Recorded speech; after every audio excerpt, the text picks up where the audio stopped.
গতকাল টালিগঞ্জের বিজয়গড়ে হয়ে গেল মনের কথার শুটিং। আপনারা আমার ফেসবুক, ইউটিউব এবং ইনস্টাগ্রামে রেগুলার মনের কথা দেখে থাকেন।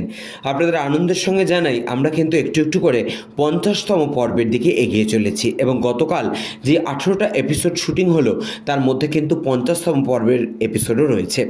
মনের কথায় আমরা আমাদের জীবনের প্রাত্যহিক জীবনের বিভিন্ন সমস্যা, ছোটোখাটো সমস্যা বা বড় সমস্যা, যেগুলোকে আমরা খুব সহজেই হয়তো প্রতিকার করার চেষ্টা করতে পারি, সেই সমস্ত বিষয়গুলো নিয়ে আলোচনা করি এবং এই আলোচনা কখনোই কিন্তু একতরফা হয় না। আমি আমার বক্তব্য জানাই এবং আপনারাও আপনাদের কিছু সাজেশন থাকলে অ্যাড করেন, ফলে সব মিলিয়ে বিষয়টা কিন্তু খুব সুন্দর হয়। গতকাল আমরা 18টা পর্বের শুটিং করেছি। 18টা পর্বের শুটিং করা কিন্তু মুখের কথা নয়।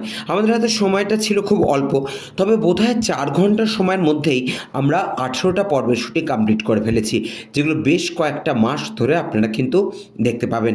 আমাদের ফ্লোর যে খুব বড় তা নয়, ছোট ফ্লোরের মধ্যেও বিভিন্ন অ্যাঙ্গেলে বিভিন্ন লোকেশানে আমরা কিন্তু শুটিং করে থাকি এবং চেষ্টা করি যতটা বেস্ট ওয়েতে আপনাদের সামনে ডেলিভার করা যায় আমাদের এপিসোডগুলো।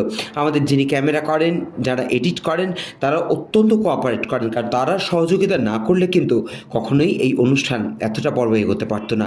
এবং সবচেয়ে বেশি সহযোগিতা করেন আপনারা সহযোগিতা করেন বলেই কিন্তু আমরা গুটি গুটি পায়ে 50তম পর্বের দিকে এগিয়ে যাচ্ছি। এভাবেই আমাদের সঙ্গে থাকুন, দেখতে থাকুন মনের কথা।